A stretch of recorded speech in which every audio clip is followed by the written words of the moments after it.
우리 계속 진행 중에는 반드시 율법과 복음은 알아야 한다. 네 번째 시간입니다.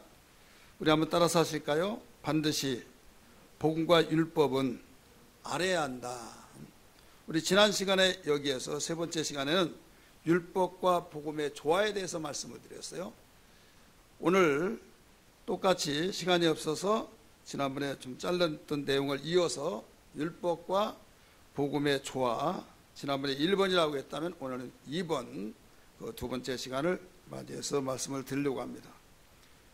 이 율법과 복음을 우리가 잘못 생각하면 극한 대립관계로 생각하기 쉬워요. 대립관계로 생각하다가 보니까 유대인들이 예수님을 죽이려고 했고, 강도를 놓았더라도 예수를 죽이라 이렇게 말한 거예요. 왜 그러느냐? 그들이 보니까 예수님이 율법을 하나씩 다 파괴시키고 없앤 걸로 오해를 했다 이거죠. 그래서 우리 기독교는 이 율법과 복음을 조화를 잘 해서 어떤 조화로 이루어져 나가야 하느냐? 여러분, 공통 분모가 하나면요 얼마든지 조화가 되어져요. 공통 분모가 없이 조화를 만들려고 하면요 이건 정말 힘들지만은 가령 이거예요. 모든 우리 기독교가 파가 많잖아요. 그런데 왜 연합이 되어지냐? 하나님 뜨겁게 사랑한다고 하는 사실.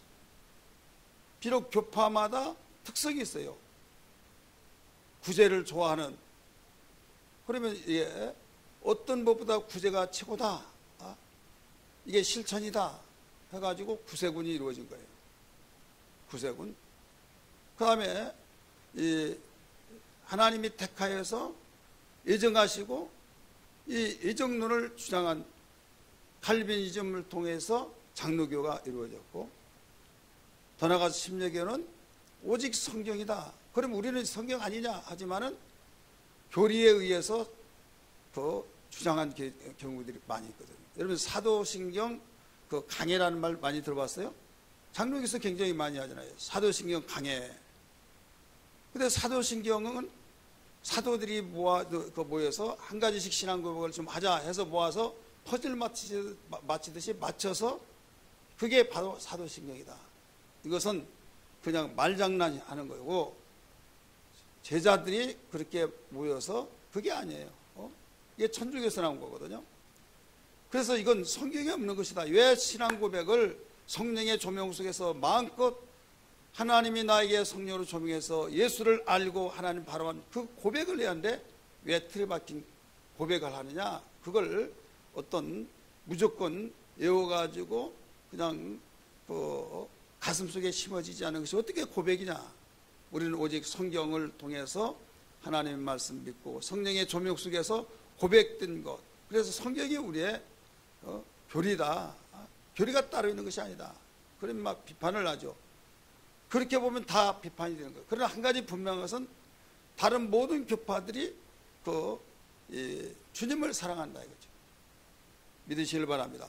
주님을 사랑하기 때문에 그 구세군이든 장로교든 통합성이든 합동적이든 어떤 적이더라도 다 주님을 사랑하기 때문에 그거 공통 분모가 있기 때문에 거기에서 우리는 똑같은 주님을 사랑하지 않느냐. 그래서 주님을 사랑하기 때문에 우리는 하나가 되어야 된다 해서 연합회를 구성해서 복음운동을 같이 하고, 그리고 공통 분모가 하나가 되기 때문에 그런 어려운 특성들이 각각 독특하게 있지만은 거기서 조화가 이루어진다 이거죠. 믿으시길 바랍니다. 이 율법의 그 독특한 특성, 복음의 특성 각각 달라요. 다르지만은 율법과 복음의 조화가 있다 이거죠. 조화. 그래서 대립관계 같이 보이지만은 대립관계가 아니다. 이거예요. 그러면 우리는 여기에서 율법과 그 복음의 조화가 어떻게 이루어졌냐? 만약에 이걸 조화를 이루지 못한다면 기독교의 큰 두 가지가 문제가 온다. 이렇게 말씀을 드렸어요. 하나는 기독교의 고유의 신앙을 저버리게 된다. 지난 시간에 말씀드렸어요. 하나는 그 영적인 방황을 하게 된다. 그래서 우리는 반드시 율법과 복음의 조화를 알아야 된다. 기억하시면 아멘 하시길 바랍니다. 오늘 여기에서 우리가 하나 예를 든다고 한다면 조화를 어떻게 좀 보는가 하면 이렇게 한번 보세요.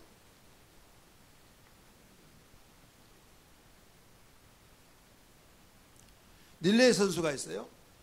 여기가 시작이에요. 시작. 여기는 중간에 바턴을 여기서 그 스타트를 끊습니다.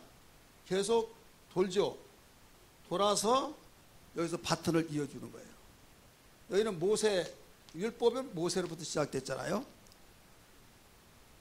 모세로부터 시작했던 그래서 모세를 통해서 하나님이 이스라엘 백성에 선포하고 백성 듣고 하잖아요.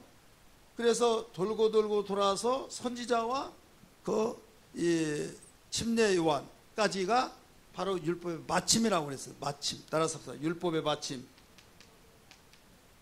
율법으로 시작했단 말이에요. 하나님의 말씀은 구약이나 신약이나 곧 율법이나 복음이나 하나님의 말씀이다 이거죠. 공통분모죠.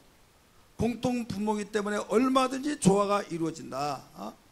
그러면 모세로부터 시작해서 계속 전해지고 계속 오다가 예수라고 한 분이 이 세상에 오신다. 선지자들을 통해서 예언했어요. 율법에서도 이걸 모형으로 가르쳐 줬어요. 그래서 어느 날 예수님이 이 세상에 오셨어요. 오셨을 때 회개하라 천국이 가까웠느니라 이런 말씀을 하시잖아요. 그러면 마태복음 우리 성경 봅니다. 마태복음 11장 13절 말씀 보면 거기에 어떤 내용이 나온가 하면 율법과 선지자의 마침은 요한까지니 이렇게 나와요. 우리 성경 같이 읽습니다. 먼저 찾으신 분들 읽으시길 바랍니다. 마태복음 11장 13절 시작. 아멘. 모든 선지자와 율법이 예언한 것은 어디까지요? 요한까지. 자, 선지자들이 많이 있잖아요. 죽고 또 다른 선지자가 나타나 또 전하고 그렇게 했어요. 그런 가운데 마지막 선지자가 누구냐? 침례 요한이란 말이에요. 침례 요한이 지금 예수에게 바트를 이어준 거예요. 믿으시길 바랍니다. 이어줬어요. 그래서 모든 선지자와 율법의 받침은 요한까지니. 그래서 요한이 뭐라고 그랬어요? 회개하라 천국이 가까웠느니라. 예수님도 회개하라 천국이 가까웠느니라. 뭐가 똑같죠? 그래서 바톤을 딱 이어준 거예요. 이어주고 예수님이 여기서 회개하라 천국이 가까웠느니라 하면서 예수님이 이어줬을 때 예수님이 회개하라 천국이 가까웠느니라 하면서 시작한 거예요. 시작해서 한 바퀴 삥 돌아서 여기서 마치는 거예요. 마쳐서 십자가에 못 박혀 죽으셨죠. 믿으시길 바랍니다. 여기는 복음이에요. 이게 복음. 그러면 십자가에 죽으실 때 예수님 뭐라고 그랬어요? 죽으시면서 다 이루었도다. 무엇을 이뤘다는 거예요? 선지자들이 예언한 거, 모세가 말했던 율법의 가장 핵심적인 용문은 뭐라고 했습니까? 정죄하는 거라고 그랬어요. 정죄. 바로 죄인이라는 사실이죠. 모든 인간은. 그런 죄인은 죽어야 된다 이거죠. 근데 죄인이 죽어야 하는데 인간은 정죄받아서 죽을 수밖에 없는데 여기에서 우리 주님이 오시면 죽어서 너희가 죽을 죄가 그분이 오셔서 죽으면 너희는 산다 이거예요. 그럴 때 내가 죽을 수밖에 없는데 그분이 오셔서 죽으면 우리가 산다? 얼마나 희망적이에요. 그래서 소망을 가지고 살다가 죽고 소망을 가지고 살다가 죽고 누구를 바라보다가 선자들이 메시아가 오신다. 하나님이 당신의 아들 메시아를 보내시는데 그분이 오시면 우리가 죽을 죄를 그분이 죽어서 우리는 그 죄값을 다 그분이 지불하기 때문에 산다. 이런 소망을 가지고 사는 거예요. 살다가 죽어요. 그럴 때 예수님이 십자가에 죽으시면서 다 이뤘도다. 선지자들이 말했던 걸 다 이뤘다 이거죠. 그래서 이들은 죽어도 살겠고 하는 이 구약시대 사람들을 말하고 있는 거예요. 나를 믿는 자는 죽어도 나를 무릇 살아서 믿는 자는 영원히 죽지 아니하리라. 이 복음시대를 말하고 있는 거예요.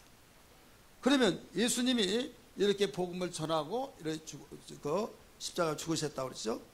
그러면 여기에 늘레이 하는 것은 한 바퀴를 도는 것이 목적이에요. 한 바퀴를 도는 것이 목적이기 때문에 여기서 끝나버린 것이 아니에요. 시작은 분명히 시작하는 기점이 있어요. 나는 알파와 오메가다고 그랬잖아요. 하나님 말씀은 바로 시작이요 마지막까지 마침이 돼야 되는데 만약에 율법만 가지고는 마칠 수가 없잖아요. 복음을 가지고는 시작이 한 것이 없잖아요. 그래서 선지자들이 모두 외치고 외쳤던 것을 예수님이 바톤을 이어받아서 사역을 하시고 결국 십자가에 못 박혀 죽으신 거예요. 그 다음에 이 세상에 40일 동안 계시다가 성천하시고 보혜사 성령을 보내주셔서 성령.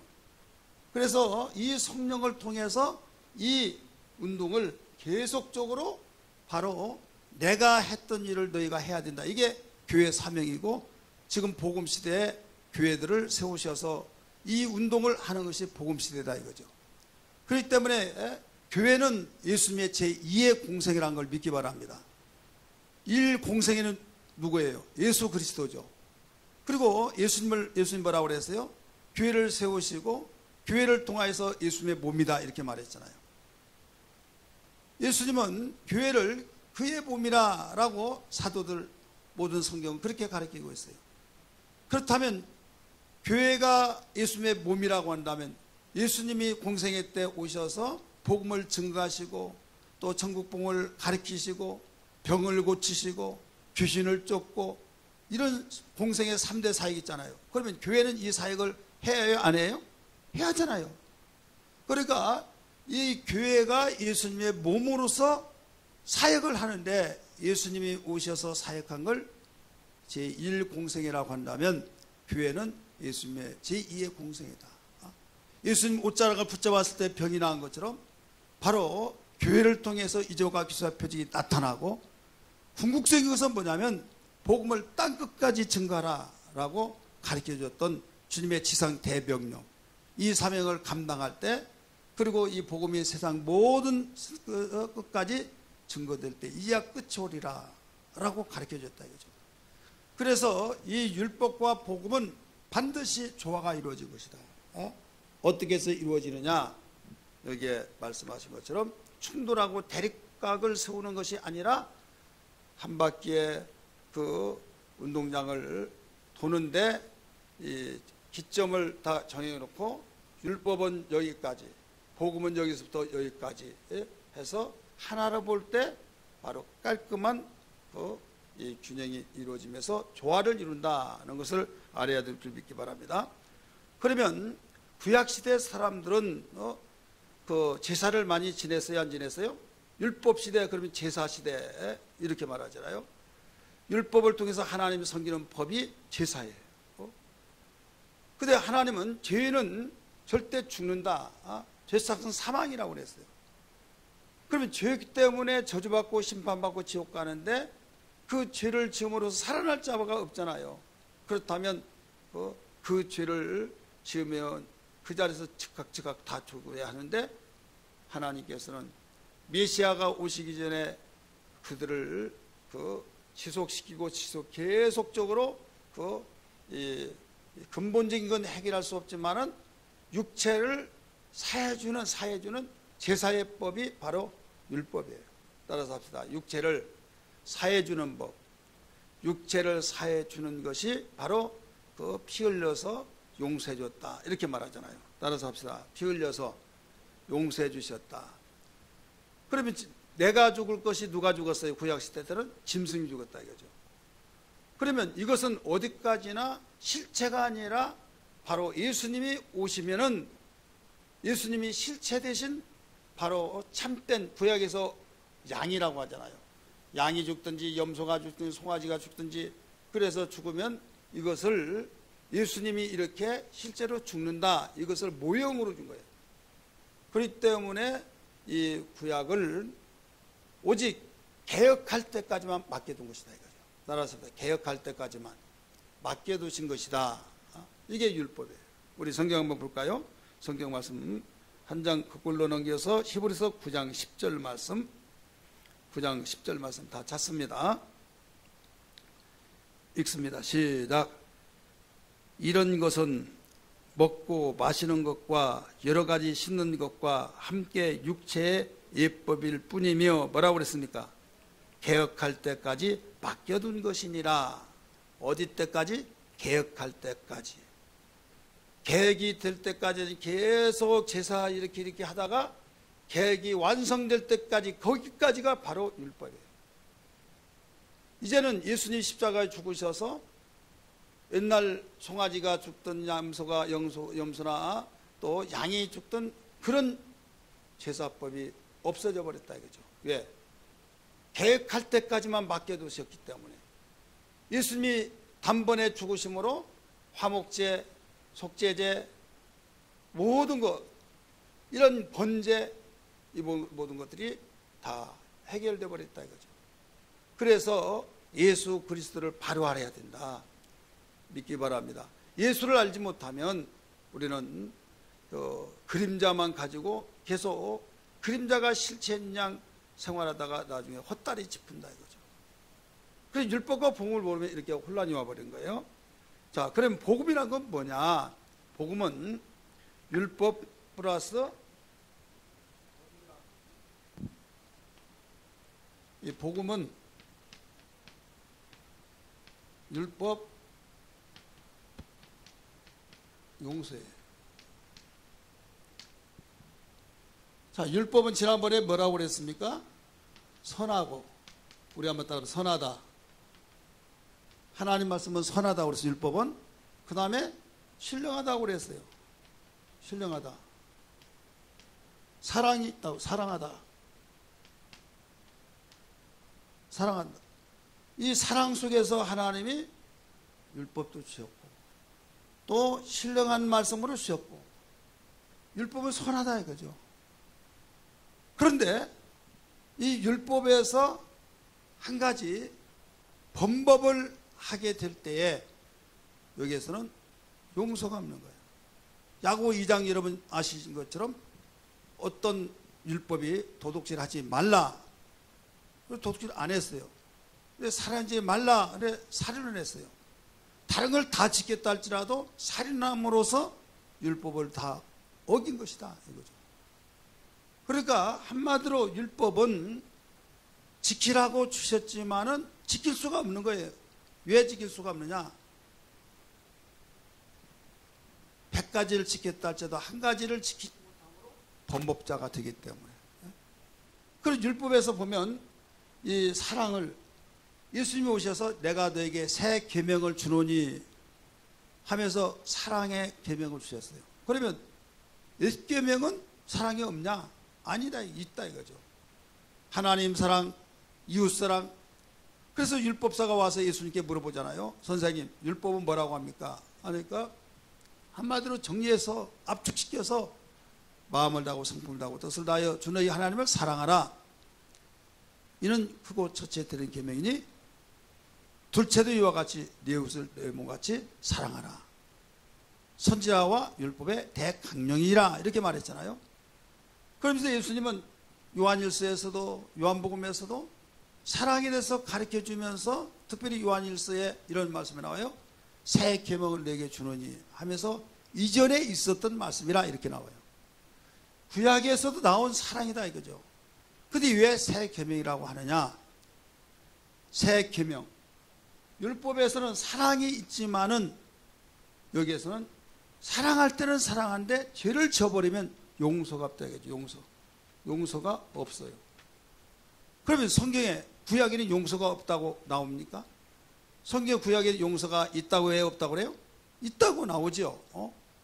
있지만은 없어요. 없지만은 있어요. 이게 무슨 말이냐? 성경이 양면에 다 나오니까. 그 용서한다. 내가 용서해 주리라. 분명히 나와요. 우리 예레미야 5장 1절 한번 볼까요? 예레미야 5장 1절. 우리 같이 읽습니다. 5장 1절. 시작. 너희는 예루살렘 거리로 빨리 다니며 그 넓은 거리에서 찾아보고 알라. 너희가 만일 정의를 행하며 진리를 구하는 자를 한 사람이라도 찾으면 내가 이 성읍을 뭐라고 그랬어요? 용서하리라. 용서하리라고 분명히 나와야 안 나와요? 나오죠. 용서하리라. 36장 3절 한번 또 보세요. 예레미야입니다. 예레미야서 36장 3절 읽습니다. 시작. 유다 가문이 내가 그들에게 내려 한 모든 재난을 듣고 각기 악한 길에서 돌이키리니 그리하면 내가 그 악과 죄를 용서하리라 하시니라. 자, 용서한다고 했어요, 안 했어요? 근데 뭐 그 용서가 없다고 하느냐 이렇게 말을 할 수도 있다 이거죠. 그러면 용서하지 않는다고 하는 말이 또 있나 없나? 한번 더 봅니다. 성경 말씀, 범죄한 영혼은 너 죽는다 이거예요.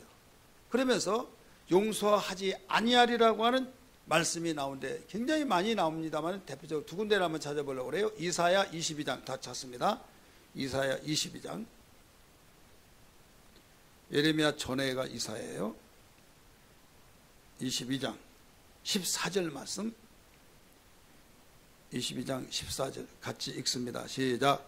만군의 여호와께서 친히 내 귀에 들려 이르되 진실로 이 죄악을 너희가 죽기까지 용서하지 못하리라 하시느니라. 언제까지요? 죽기까지 용서하지 못하리라 하시느니라. 용서하지 않는다는 거죠. 그럼 또 봅니다. 우리 아모스 7장 8절. 아모스 7장 8절이에요. 아모스 7장 8절. 구약성경 제가 가지고 있는 성경 1280페이지입니다. 1280페이지. 아모스 7장 8절 같이 읽습니다. 시작. 여호와께서 내게 이르시되 아모스야 네가 무엇을 보느냐? 내가 대답하되 다림줄이니라. 주께서 이르시되 내가 다림줄을 내 백성 이스라엘 가운데 두고 다시는 뭐라고 그랬어요? 용서하지 아니하리니. 다시는 용서하지 아니하리. 다시는 용서하지 않는다는 거죠. 용서해 준다고 하는 말씀도 있고 용서해 주지 않는다는 말씀이 나와요. 그러면 여기에서 범죄한 영혼은 죽는다. 에스겔서에 강조되고 있죠. 우리 성경 봅니다. 에스겔서 18장 4절. 에스겔서 예레미야 다음에 애가 다음에 에스겔서예요. 18장 다 찾습니다. 18장 4절 말씀 읽습니다. 시작. 모든 영혼이 다 내게 속한지라 아버지의 영혼이 내게 속한 같이 그의 아들의 영혼도 내게 속하라니. 범죄하는 그 영혼은 죽으리라. 범죄하는 영혼은 뭐라고 그랬어요? 죽으리라. 범죄하는 영혼은 죽는다. 그 다음에 우리 똑같은 그 18장인데 20절 봅니다. 20절 시작. 범죄하는 그 영혼은 죽을지라. 옛날에는 그 아버지가 심포도를 마실 때 아들도 시다 이렇게 말했죠. 그럴 때 하나님께서 말했어요. 너희의 속담을 제해버리겠다. 다시는 이 속담을 쓰지 못하겠다. 각각 범죄하는 영혼은 죽는다 이거죠. 아버지가 범죄했다고 해서 자식까지 연좌된 건 아니다. 왜? 각각인데 왜 아버지의 죄를 자식이 다 그걸 대신 짊어지지 않느냐? 이건 그럴 수 없다. 그러면서 그 너희의 속담을 이제부터는 쓰지 못하게 하리라 하시면서 이 말씀을 가르쳐 준 거예요. 범죄한 영혼은 죽으리라. 그러니까 사랑할 때는 사랑하지만 범죄를 해버리면 이제는 죽는다 이거죠. 그래서 한마디로 하나님의 율법의 말씀은 선하고 신령하고 사랑의 말씀이지만은 용서가 없다 이거죠. 용서가. 그 사랑이 없는 용서가 뭔 사랑이냐 이렇게 하겠지만은 여러분 이게 바로 이 율법의 맹점이죠. 만약에 이게 내가 용서해 줄게 용서가 깔끔하게 다 되어버렸더라면 예수님 올 필요가 있어요 없어요? 없지요. 그래서 예수님이 그 새 계명을 너에게 주노니, 율법의 그 가장 무서운 것이 뭡니까? 이는 이로 눈은 눈으로 갚으라고 했잖아요. 그렇게 사랑의 말씀이지만은 눈은 눈으로 이는 이로 갚으라. 그러니까 이게 얼마나 무서운지 모른다 이거죠. 그래서 예수님이 여기서 새 계명을 내게 주노니 하셔서 새 계명, 이것은 용서에 대해서 가르치는 거죠. 구약에서 사랑은 용서가 없는 사랑이라고 한다면 복음에서는 용서가 있는 사랑이다. 용서가. 그래서 예수님이 이 용서에 대해서 기도도 그렇게 너희들 하라. 우리가 우리 죄를 사하여 준 것처럼 우리의 죄도 사하여 주옵소서. 주님 가르친 주기도에서 6장 10절에 가르쳐주고 있잖아요. 마태복음. 그러면서 주님이 주기도문을 기도의 원리로 가르쳐 주시면서 맨 끝에 아멘 하고 이어서 더 강조점이 뭐냐면 용서에 관해서 가르쳐 줬어요. 우리 성경 마태복음 볼까요? 6장 다 찾으세요. 마태복음 6장.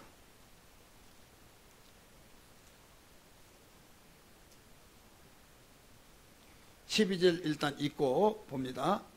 우리가 우리에게 죄 지은 자를 사하여 준 것 같이 우리 죄를 사하여 주옵시고, 이게 나오죠.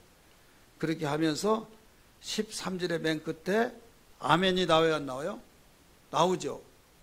나오면서 이제 주님 가르친 주기도가 이렇게 기도한 거 마쳤어요.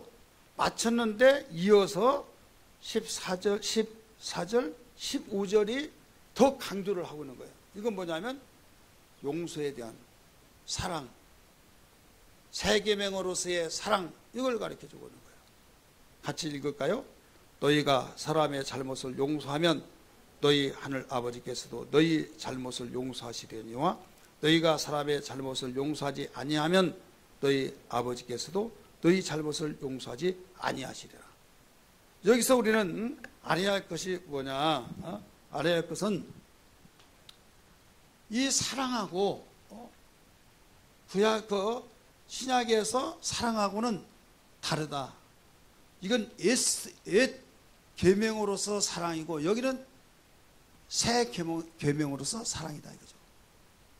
여기는 사랑하다가 범죄하면 용서가 없지만은 새 계명에서는 용서가 있다.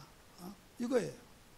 그래서 복음이라고 하는 것은 율법, 이런 모든 율법을 파괴시킨 것이 아니라 율법에다가 하나를 더한다 이거죠. 무엇을 더해요? 용서를 더한다. 그러니까 아무리 대쪽 같고 완전히 FM으로 철저하게 잘한다 할지라도 용서 없으면 이 사람은 율법주의자예요. 여러분, 하나님의 아들이 십자가에 죽으시면서 우리를 죽기까지 사랑하고 우리가 그 은혜를 안다고 한다면 나는 그보다 더 큰 죄인이라고 하나님 앞에 그런 고백으로서 어떻게 용서가 되지 아니할 수 있느냐 이거예요. 그래서 이 조화라고 하는 것이 이 율법과 율법과 복음의 대립 관계가 아니라 조화 관계다. 조화 관계 속에서 복음이라고 하는 것은 어원적인 면에서는 깊은 소식이잖아요. 깊은 소식. 모든 세계 사람들이, 과거 사람들, 현재 사람들, 앞으로 태어날 사람에 이르기까지 모든 세상의 사람들이 다 기뻐하는 소식이다 이거죠. 그럼 기뻐하는 소식이라고 하는 것은 한마디로 진리밖에 없어요. 은혜와 진리. 이 은혜와 진리밖에 기쁜 소식은 없습니다. 그래서 요한복음 1장 17절의 말씀 보면, 요한복음 1장 17절에 은혜와 진리는 예수 그리스도로부터 나왔다는 걸 믿기 바랍니다. 율법은 모세로부터 말미암았고, 한번 찾아볼까요? 시작. 율법은 모세로 말미암아 주어진 것이요 은혜와 진리는 예수 그리스도로 말미암아 온 것이라. 은혜와 진리, 이 은혜와 진리가 뭐다고요? 복음이에요. 은혜와 진리가. 그러니까 은혜와 진리는 율법을 파괴시킨 것이 아니라 율법 플러스 지금 율법에서 이 부족한 점을 여기에 채워 넣었다 이거죠. 만약에 율법이 완벽해 버렸다고 한다면 예수님이 오셔서 죽을 이유가 있어요, 없어요? 없다 이거예요. 그렇기 때문에 대부분 사람들이 그 복음 하면서 악용하고 정립이 되지 않고 조화를 이루지 못하니까 율법 다 필요 없다고 이렇게 생각하는 사람이 있어요. 율법은 개혁하기 전까지에 맡겨둔 것으로서 그 전에 어떤 일이 있으느냐에 따라서 뭐가 가치가 돼요? 복음의 가치성을 알 수 있는 거예요. 따라서 율법을 알 때 복음의 가치성을 알 수 있다. 여러분이 아무리 착한 사람이라 할지라도요, 전 사람이 어떤 사람이냐에 따라서 가치가, 생각이 달라져요. 가령 이 사람은 너무 무지하고 너무 좀 악한 사람이다. 그런데 전 사람은 거기에 비하면 아무것도 아니다. 옛날 사람은 완전히 인간 취급을 하지 않냐고 그대로 세워놓고 완전히 막 돌로 쳐서 죽이고 가죽을 믿기고 막 이런 사람이다. 그러면 그래? 정말? 만약에 그렇게 그 사람을 알면 이 사람 이건 아무것도 아니다. 벌써 비교가 되잖아요.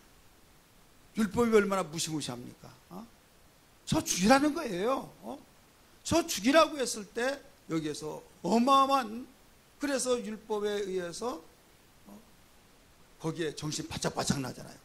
하늘에서 불이 떨어져서 막 그냥 그대로 막 살아 죽이고 땅이 갈라져서 막 암매장이 되어지고 이런 사건들이 얼마나 많이 있습니까?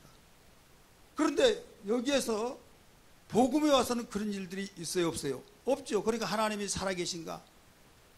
정말 옛날처럼 막 그렇게 되었으면 하나님 살아계시다고 하면서 주여 하나님 용서해 할 텐데, 여러분 어떨 때는 그렇게 되어지는 그런 것이 좀 있어야 하지 않겠느냐, 이런 생각도 없지 않아 살짝 올 때가 있어요, 없어요? 있죠. 우리는 그러기 전에 율법 시대의 모든 것을 비춰볼 때 은혜를 통해서 나는 정말 그때 시대에 비하면 우리는 너무 큰 은혜를 받고 사는 것이다. 이걸 우리는 알아들을 줄 알고 생각할 줄 알고 깨닫고 감사할 줄 알아야 될 줄 믿기 바랍니다.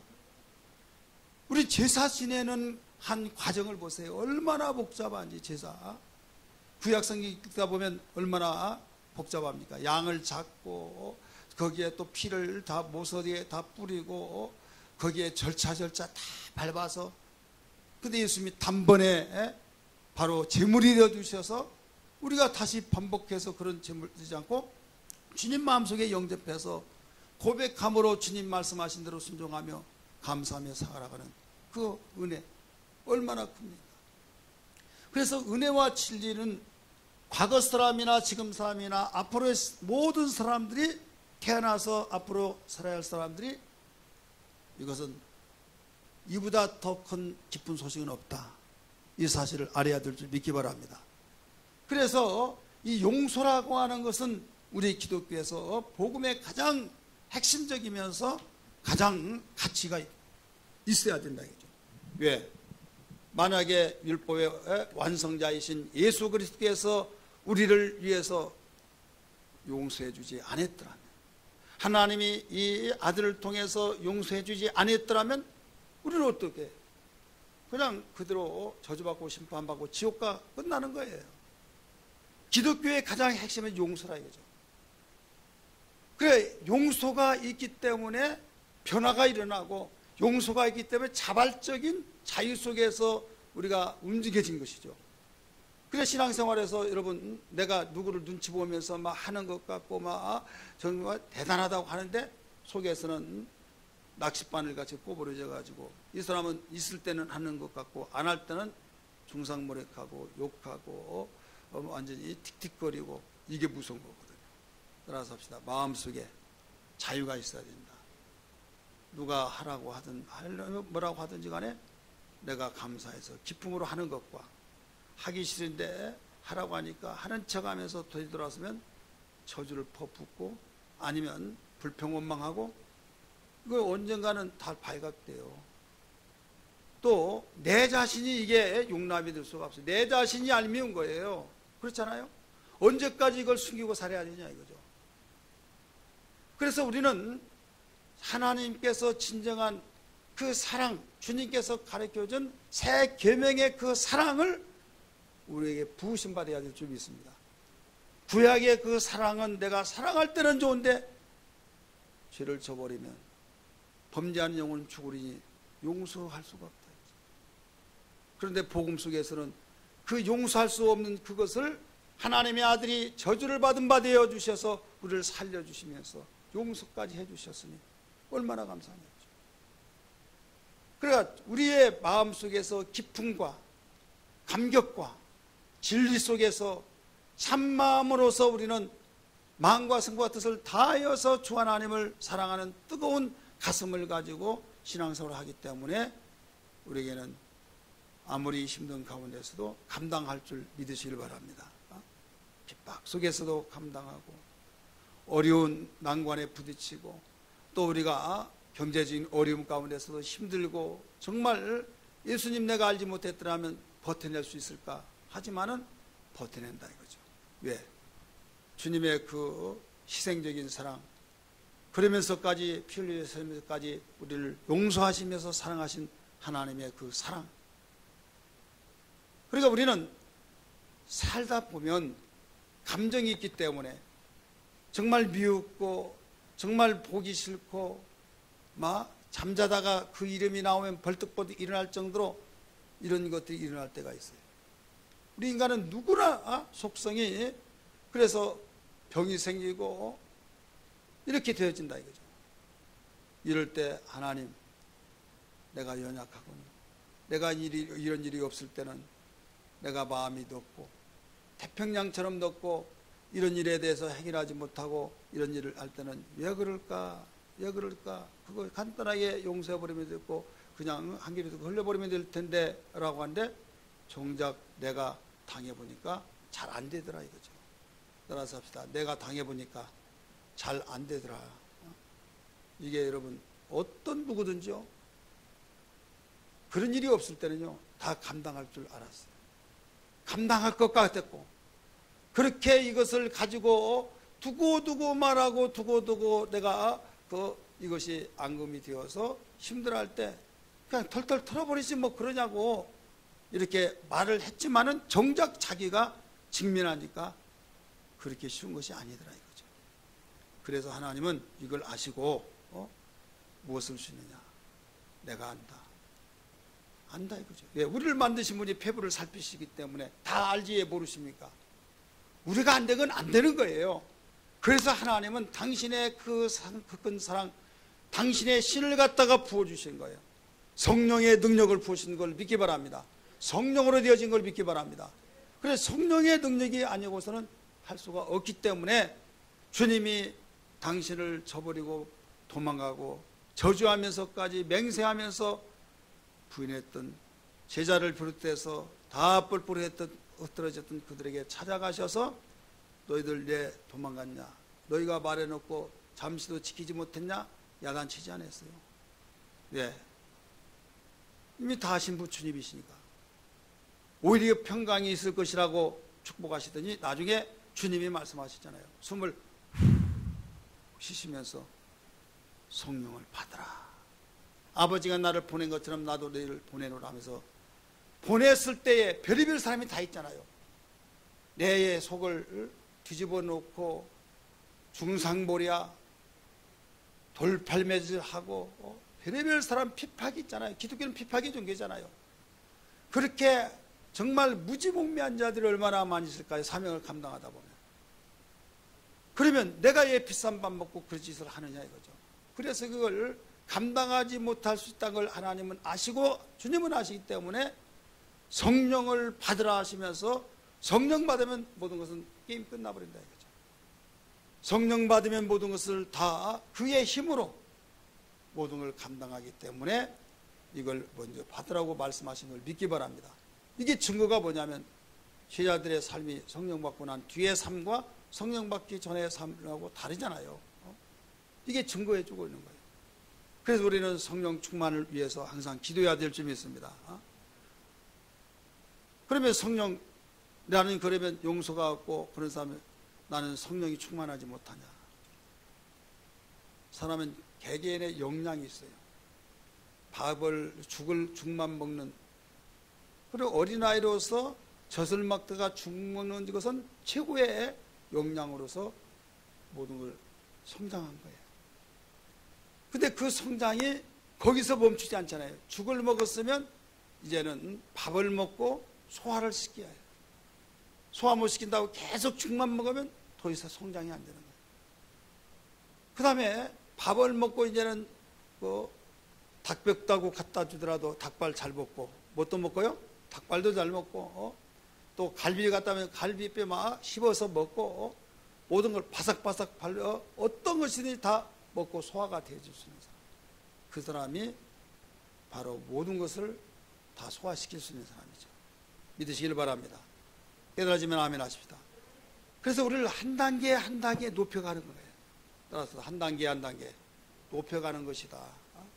한 단계 한 단계 높여가면서 최종적인 것은 누구에 이르기까지, 그리스도의 분량에 이르기까지 장성하길 원하시는 걸 믿기 바랍니다. 그럼 언제까지냐? 주님 오실 때까지, 내 생명 오라신 그날까지. 목사라고 해서 다 성장하는 것이 아니에요. 성장해 가는 거예요. 따라서 합시다. 계속적으로 성장해 가는 것이다. 그래서 한 단계, 내가 나름대로 성장했다고 하는데 과거보다는 성장했죠. 그러나 어떤 사건을 통해서 내가 성장은 몰랐는데 내가 성장을 하지 못했구나. 지금 다른 사람에 비교하지 말고 나는 어디를 지금 바라봐야 해요? 그리스도의 분량에 이르기까지 여기를 봐야 된다 이거죠. 그리하면 내가 성장의 발전이 있죠. 나보다 아래 사람들을 보고 나는 성장했는데, 그러면요 이런 성장에 더 이상 성장을 못하는 거예요. 대부분 사람들이 자기보다 못한 사람들을 비교해 가지고 나는 대단한 사람이고 나는 성장하고 나는 이래 이것은 스스로 위안을 받을 수 있을지언정 우리의 신앙에 성장에 도움이 될 수가 없는 거예요. 오직 주님을 바라보면서 한 단계 한 단계 계속 성장해 나갈 수 있는 신앙이 되어야 될 줄 믿습니다.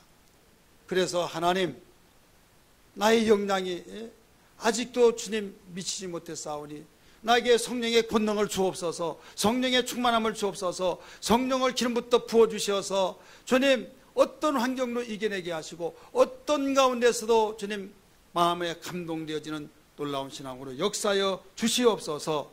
우리 이런 신앙이 되어야 될 줄 믿습니다. 그래서 율법은 바로 율법을 율례라고도 하잖아요. 그래서 또 계명이라고 하잖아요. 계명을 지키면 이제 사는 거예요. 근데 지키면 사는데 지키실 수가 없어. 지키다가 한 가지 못 지키면 와르르 무너져 버립니다. 그래 굉장히 시리에 빠지죠. 거기에서 주님이 손잡아서 이끌어 주는 것이 복음이에요. 조화가 이루어지잖아요. 이게 어떤 것과 같는가 하면 엘리야가 지금 아합 왕과 싸우잖아요. 이세벨의 선지자 바알 선지자 850명과 싸워서 이겨야 안 이겨요? 가뿐하게 채치웠잖아요. 850명을 그리 시내까지 들어가서 목을 다 잘라서 죽였어요. 얼마나 이기지 않았습니까? 이겼을 때 그 소식을 이세벨 아합의 부인이 바로 그 소리를 들었어요. 그러니까 야, 할 말 없다. 내가 졌다. 우리 하나님 잘 섬기자. 그런 줄 아는데 그렇지 않은 거예요. 인상이 확 뒤집혀지면서 내가 일야를 내일 이맘때 돼서 목을 잘라오리라.